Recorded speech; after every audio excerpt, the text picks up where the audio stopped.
السلام علیکم، کیسے ہیں سب؟ آج میں آپ کے لیے اسٹوری لے کر آئی ہوں جس کا نام ہے غریب کسان کی نیکی ہی کام آئی۔ تو اسٹوری کو اسٹارٹ کرتے ہیں۔ یہ زمانہ قدیم کی بات ہے۔ ایک گاؤں کا نام راس نگر تھا۔ وہاں کے لوگ بہت نیک اور اچھے تھے۔ اس گاؤں میں ایک شخص احمد علی رہتا تھا، جو تھا تو بہت ہی غریب لیکن نیک انسان تھا۔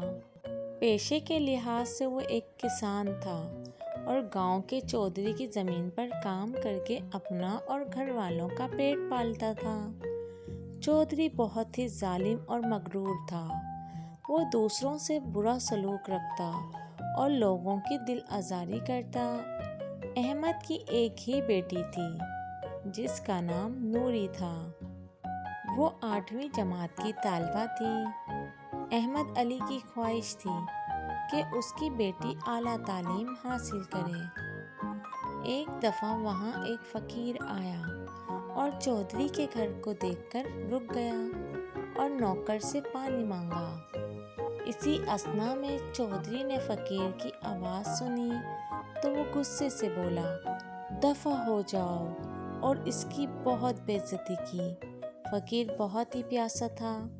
چودھری کا رویہ دیکھ کر وہ رو پڑا اور آگے چل پڑا۔ قریب ہی کھیتوں میں احمد کام کر رہا تھا۔ فقیر پیاس سے نڈھال تھا کہ چلنا بھی مشکل ہو رہا تھا۔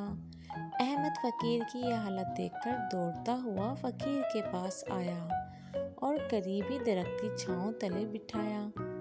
جلدی سے اپنا کھانا اور پانی لے کر آیا اور فقیر کو پیش کر دیا۔ فقیر پانی پی کر کچھ بہتر ہو گیا۔ اس نے تھوڑا سا کھانا بھی کھایا اور خوش ہو کر احمد کو دعا دی کہ اللہ تعالیٰ تمہاری ہر خوشی پوری کرے۔ کچھ دنوں بعد ایک دن وہ کھیتوں میں کام کر رہا تھا کہ اس کو ایک چابی ملی۔ اس نے چابی اپنی جیب میں ڈال لی۔ جب وہ فارغ ہو کر گھر آیا تو اس نے وہ چابی اپنی بیوی کو دکھائی۔ وہ دیکھنے میں کافی پرانی چابی تھی۔ اس نے وہ چابی تکیے کے پاس رکھی اور سو گیا۔ رات کو اس نے خواب میں دیکھا کہ کھیت کے قریب ایک درخت ہے جس کے تنے کے نیچے ایک صندوق ہے جس کی یہ چابی ہے۔ صبح جب اس کی آنکھ کھلی تو وہ سب کچھ بھول چکا تھا۔ اس نے چابی جیب میں ڈالی اور نوری کو اسکول چھوڑنے چلا گیا۔ اس کے بعد وہ کھیتوں میں چلا گیا۔ جب وہ تھک گیا تو وہ سانس لینے کے لیے اسی تنے پر آ بیٹھا جس پر اس نے فقیر کو بٹھایا تھا۔ اس کو سارا خواب یاد آ گیا۔ اس نے جلدی سے زمین کھودی تو وہاں صندوق موجود تھا۔ وہ صندوق لے کر گھر آیا۔ اس نے جلدی سے چابی نکالی اور صندوق کو کھولا۔ جیسے ہی صندوق کھلا، سب کے منہ کھلے کے کھلے رہ گئے۔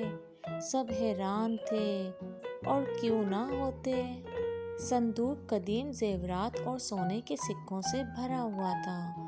احمد کی خوشی کی انتہا نہ رہی۔ وہ جلدی سے اٹھا اور کچھ اشرفیاں اس نے رکھ کر باقی سارے گاؤں میں تقسیم کر دی۔ احمد علی خوش تھا کہ اس کی نیکی کام آئی اور اب ان پیسوں کے ذریعے نوری کو تعلیم دلانے کی اس کی دیرینہ خواہش پوری ہو جائے گی۔ بات گاؤں کے چودھری تک جا پہنچی اور چودھری نے جب احمد کی زبانی یہ سارا ماجرا سنا تو اس نے اسی دن اللہ کے حضور سچے دل سے توبہ کی اور اسی دن سے لوگوں کے کام آنے کا وعدہ کیا۔ تو پیارے بچوں، آج کی اسٹوری اچھی لگی ہے تو میرے چینل کو سبسکرائب کر دیں اور اسی طرح کی اچھی ویڈیوز ہمیشہ آپ کو ملتی رہیں گی، اور ویڈیو کو لائک لازمی کرنا۔